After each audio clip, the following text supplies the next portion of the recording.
Hey everyone, I'm Hamsini Sankaran. I'm working as a data scientist at the Vanguard Group, and I'm very thrilled to be here at the WIDS workshop on exploring Gen AI. Today, I will be talking about the many phases of generative AI, how models, multimodality, and intelligent agents are shaping the next era of AI. Over the next 30 minutes, I'll walk you all through how we've moved from text based models to multimodal systems that can understand images, audio, and video, and now to the agentic frameworks that can reason, collaborate, and take action. You will see both concepts and practical demos. Let's dive in. Here's a quick look at our journey today. We'll start with a brief introduction, tracing how AI evolved from early rule based systems to the generative era. Then we'll move into foundation models. Next, we'll look at Gen AI architectures. We'll also touch upon the deep generative models like GANs and diffusion models that help AI create new content. And then we'll also explore multimodality. Finally, we'll see how Gen AI evolves from LLMs to agents and wrap up with responsible AI and some key takeaways. Before diving into generative AI, let's quickly trace how we got here. AI's roots actually go way back to the 1930s and 1950s when Alan Turing first asked the question, can machines think? Around that time, early versions of neural networks were also being explored. In the 1950s and 1970s, AI became an academic field led by symbolic and rule based reasoning. Then, in the 1980s to 90s period, uh, neural networks and backpropagation algorithm were invented, allowing machines to learn from data. The 2000s to 2010s saw deep learning explode with GPUs and big data, enabling image and speech recognition. And in the 2020s, we entered the generative AI era. Models like GPT and stable diffusion now create, not just analyze content. That's where our story begins, exploring how these generative models actually work. Now let's just look at the engines behind Gen AI. On the left is the transformer architecture, which is the backbone of models like GPT, Claude, and Mistral. It has two key components. One is the encoder, the other one is the decoder. The encoder basically reads and converts input into numerical representations, capturing relationships and context, much like how we understand meaning while we're reading. The decoder uses that information to generate outputs step by step, predicting the next word, token, or pixel. What makes transformers powerful is the concept of self attention mechanism. Instead of reading the data sequentially, the model examines all parts of the input at once to understand how words influence each other. For example, it can tell whether bank refers to money or a river by looking at the surrounding context. Isn't this wonderful? On the right, you see how these models are trained on massive, diverse data sets like text, images, audio, and more. Then they are fine tuned for tasks like question answering, summarization, and image captioning. This approach lets us adapt one general purpose model instead of building new ones from scratch, a key shift that launched the Gen AI revolution. Now let's just look at the key foundation models um, driving this change. So GPT-3, as you all know, was invented in 2020 by OpenAI. It kicked off the LLM revolution with 175 billion parameters. This was then followed by Palm 540B in the year 2022 from Google, advanced reasoning and multilingual skills powering BARD. Then in 2023 came Claude 2 focusing on safety, GPT-4 adding multimodality, and Gemini Ultra pushing reasoning even further. On the open source side, Meta's Llama 3.1 raised the bar for accessibility, with Llama 4 expected in 2025. These models cost hundreds of millions to train, the true engines behind today's Gen AI boom. So far, we have focused on text models, but Gen AI goes far beyond text into vision and multimodality. DAL-E2, it was founded in 2022 by OpenAI. It introduced text to image creativity. Stable Diffusion made it open source, empowering global creators. Google's image gen pushed realism with high fidelity visuals. And now Sora takes it further, turning text into video, a major step towards multimodal intelligence. Together, these models show how AI is evolving to understand and create across text, image, and video, making the interactions more natural and immersive. Now let's just look at how the LLMs market is expanding. So this chart shows how rapidly the large language model is expanding. According to the TechNavio website, the market is set to grow by $20.29 billion with a 34.7% compound annual growth rate. And North America leads with 32% of global growth, and businesses are integrating LLMs to improve several operations, automate processes, and enhance the overall customer experiences. Now we just saw the market growth. Let's look at the model capability.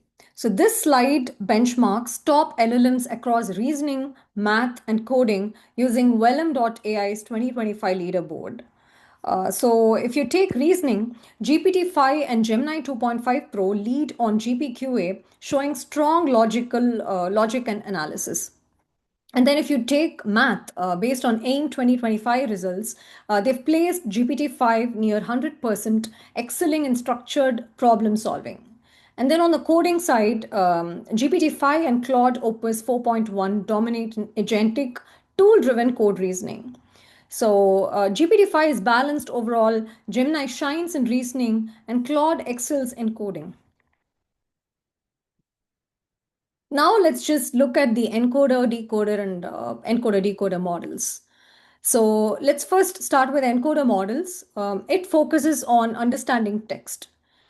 These models read and analyze input bidirectionally to build deep contextual embeddings, making them suitable for tasks like classification, sentiment analysis, and retrieval. Think of them as the readers of AI.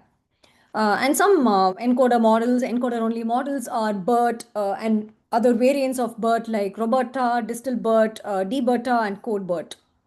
Now let's talk about the encoder decoder models. They combine understanding and generation. The encoder here captures the meaning, and the decoder produces the output, and it is used in tasks like summarization, translation, and Q&A. They bridge comprehension and creation. And some of the popularly known encoder decoder models are T5, BART, FLAN T5, and ProfitNet. Let's talk about the decoder only models. These models generate text token by token, making them perfect for open ended generation, dialogue, and code. Examples include GPT, Llama, and Falcon. Okay, now let's just take a look at a simple encoder example. Imagine you're working in finance or investment research, wherein every day you get hundreds of headlines and you would quickly want to know what's the risk sentiment here, whether it is positive, neutral, or negative. So instead of manually reading every line, we can use an encoder only model to understand the underlying tone and classify it as positive, neutral, or negative. So on the left side, you can see a Python code that basically leverages FinBERT model, which is a fine-tuned version of BERT, trained specifically on financial text. It doesn't generate anything new here. It basically understands the context and classifies the tone.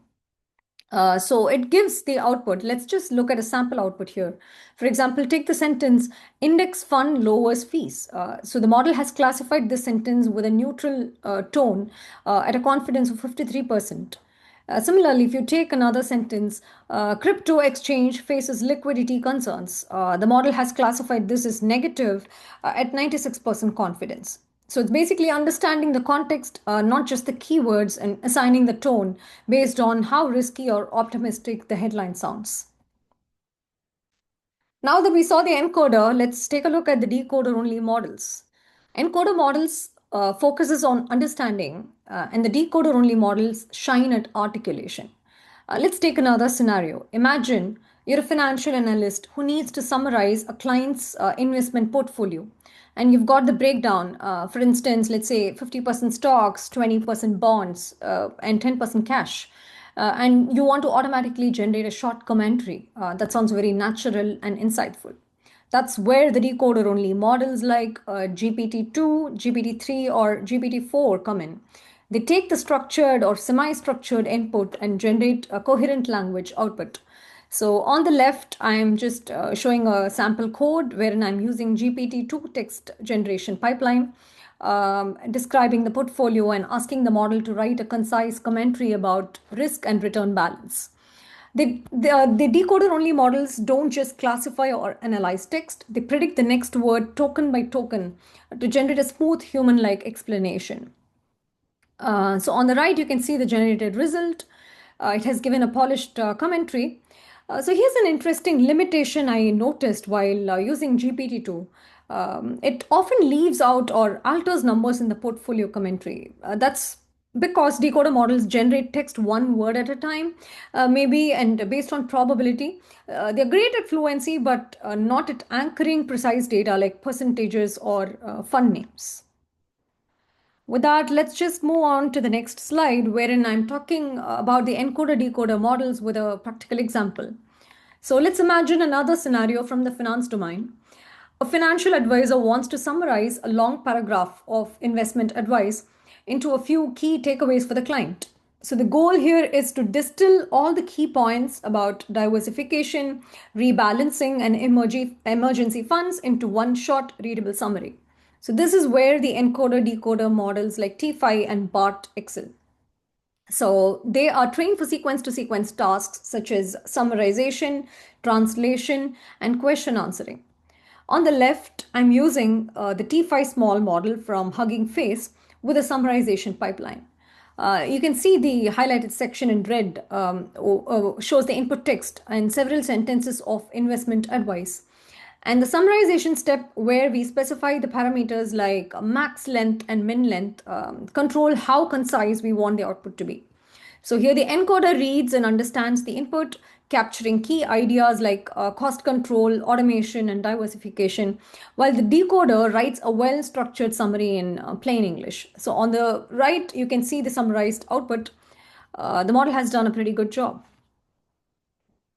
With that, let's just move on to the deep generative models, which are a class of neural networks designed not just to make predictions, but to generate new data that looks realistic. So the first type of deep generative models are the generative adversarial networks, also called as GANs. They consist of two networks competing against each other, a generator that tries to create realistic data and a discriminator that tries to distinguish between real and fake data. The strength of GANs lies in their ability to generate very sharp, high quality images. For example, they're widely used in deepfake generation and image synthesis.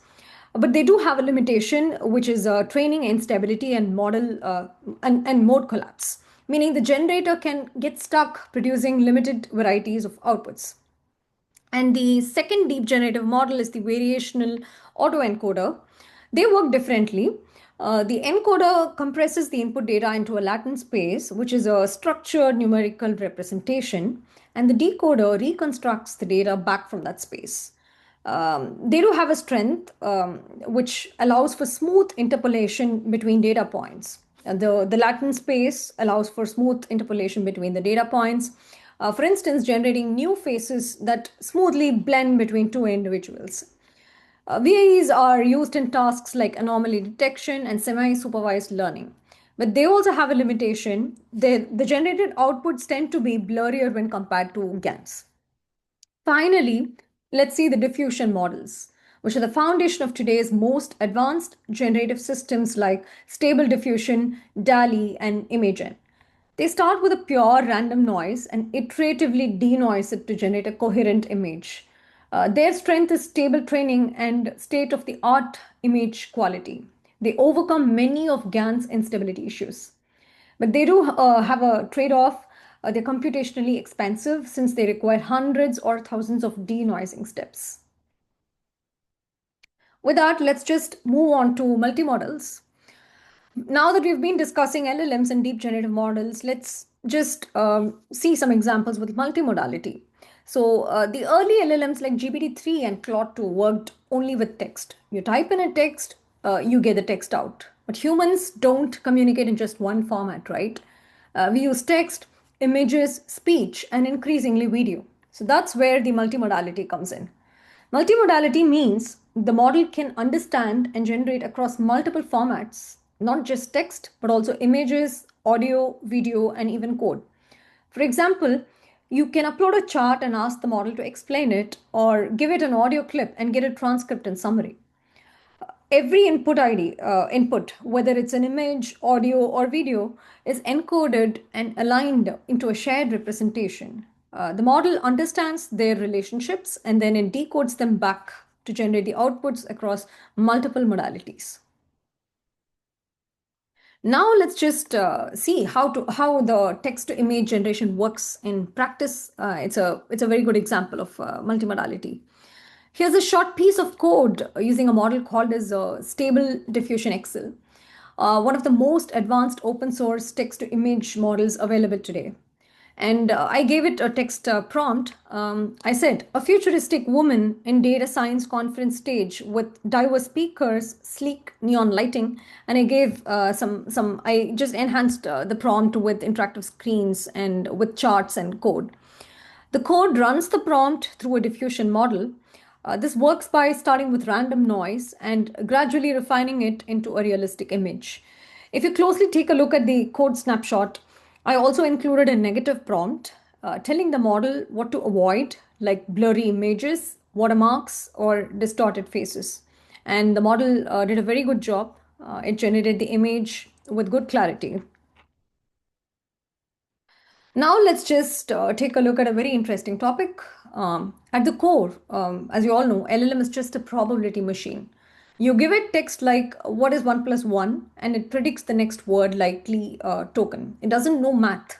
It's just ranking probabilities, maybe 2, maybe 3, maybe even irrelevant words. This makes the LLMs great at single turn text prediction, but limited. They don't inherently keep memory across steps. So, for instance, if I ask the same question again, as you can see in the slide, the model doesn't connect it with my previous query unless we explicitly provide some context. That's where the agents come in. Agents wrap the LLM in memory, reasoning, and tool use. Instead of forgetting, they can plan. Okay, this question is math, so I'll use a calculator tool. Or this is about finance, so I'll retrieve rules from a database. That's the leap from LLMs to agentic AI. So the agents extend LLMs with reasoning, memory, and tool use. They can interact with their environment through web search and other APIs. This enables multi-step workflows and not just one-shot answers. This diagram captures the idea of an agent. At its heart, it's a large language model, but unlike plain LLMs, it is augmented with memory and tools. It can sense the environment, for example, by reading text and act on it, such as running a web search. By reasoning step by step, it plans and executes the task. This is the shift from models that just generate text to the agents that can actually take actions. Now we saw about single agents. Single agents work well for simple tasks, but complex workflows need multi-agent systems, wherein you want multiple specialized agents collaborating. Think of a travel application, flight, hotel, and car agents working together. Agents coordinate either through a supervisor that manages tasks or in a swarm, where they communicate peer to peer. There are several agentic frameworks now. Frameworks like LangGraph use supervisor and swarm patterns, while PhiData, Crew AI, and Autogen support orchestrator or role-based collaboration. In my demo, I'll show how PhiData enables this kind of agent coordination for dynamic multi-step workflows. Okay, now let's just look at a practical multi-agentic financial application. This application is called as FinSight. I'll be showing you all the Streamlit application. It is a multi-agent application built with Streamlit, PhiData, and Grok LLM, basically Llama 3.1, that automatically analyzes the company's fundamentals, market news, and risk level, delivering quick, explainable insights for the investors and the analyst. Finsight can significantly reduce manual research time and analyst effort, lowering the operational cost by up to 60 to 70% for financial terms. PhiData is an open source framework for building LLM powered agents, and I strongly recommend everyone to take a look at their documentation. And this agentic application also uses other tools like Y Finance and DuckDuckGo search for retrieving live and historical financial data, such as prices, fundamentals, and also for providing recent domain filtered news headlines from the web. So PhiData simply provides a wrapper to the LLM that lets your agents call the LLMs easily. And then I will just quickly give the architecture of the agent. So basically, in this application, we have 5 agents. One is the supervisor agent that plans which tasks to run. The other one is the fundamentals agent and news agent for deterministic data. And then there are 2 LLM agents, the news summarizer and the risk agent. The summarizer condenses finance headlines, and the risk agent outputs green, yellow, or red with quick reasoning. So now I'll just briefly stop the screen share and take you all to the Streamlit application.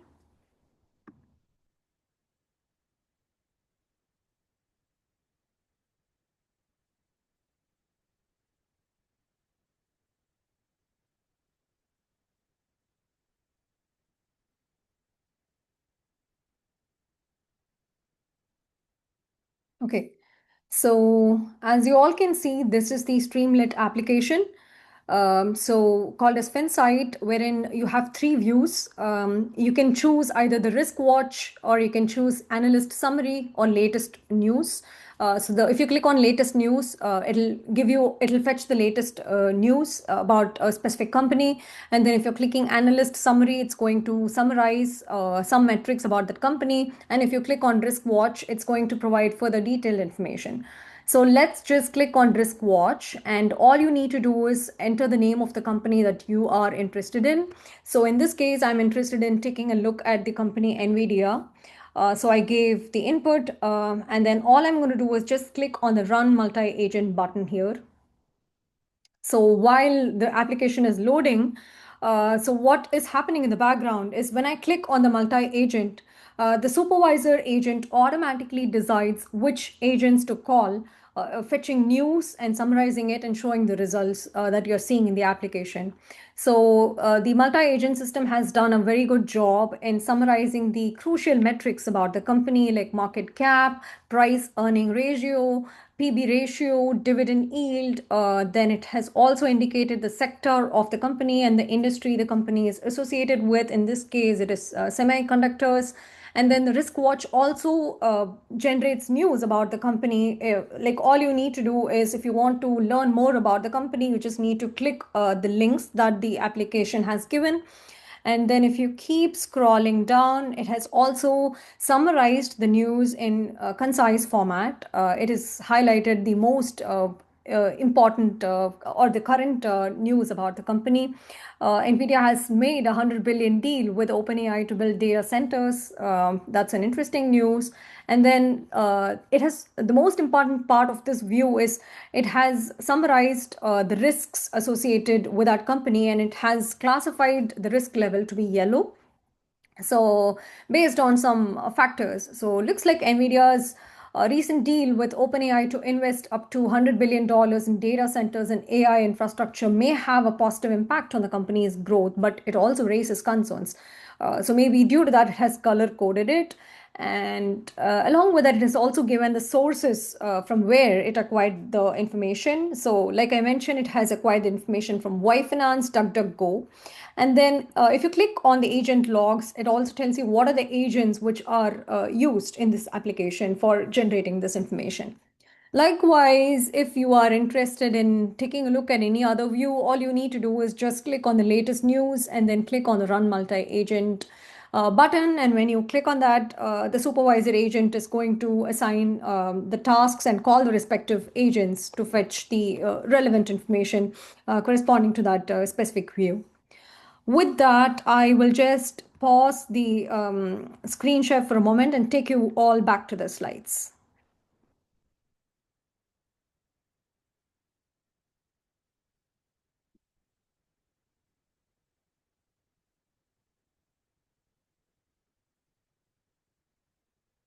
Okay, awesome.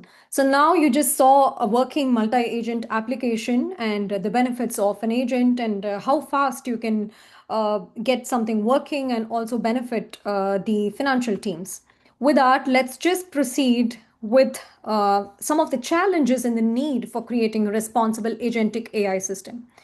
So, as agentic AI systems grow more powerful, they also introduce new challenges. Reliability issues like hallucinations, demand transparency. We must show when and why tools are called. And efficiency and safety always go hand in hand. Multi step reasoning adds latency, so we must optimize workflows and prevent harmful outputs. And evaluating an LLM has always been hard. Evaluation is difficult, so we emphasize governance to align with policies and compliance. And most importantly, human in the loop keeps systems grounded and accountable. Responsible AI is what turns innovation into something trustworthy and usable. So, with that, let's just take a look at some of the key takeaways based on today's session. We've seen that GenAI is not just LLMs, it includes GANs, VAEs, diffusion models, and much more. We explored how multimodality is breaking barriers by combining text, images, audio, and video. We looked at the rise of the agents, models that can reason, plan, and act, and even multi agent systems. We saw an application, but we also recognized the challenges, reliability, evaluation, and the need for creating responsible agentic AI systems. Looking ahead, GenAI will evolve into more robust, collaborative, domain focused systems. And as data scientists like us, we all play a key role in shaping that future. Before wrapping up, I've listed a few key references that were used in the presentation, including Stanford CRFM report and LangChain's multi-agent documentation. I strongly recommend that you go check out those resources if you'd like to explore deeper after this session. And thank you so much for giving me an opportunity to present on GenAI. GenAI has many faces from creativity to compliance. As builders and researchers, our role is to make sure each phase reflects responsibility and value. That wraps up my session. Thank you for your time and curiosity. And if anybody is interested in collaborating or they have any questions, feel free to reach out to me via the email that I've provided in this slide. With that, let's just open the floor for questions or thoughts. Thank you once again.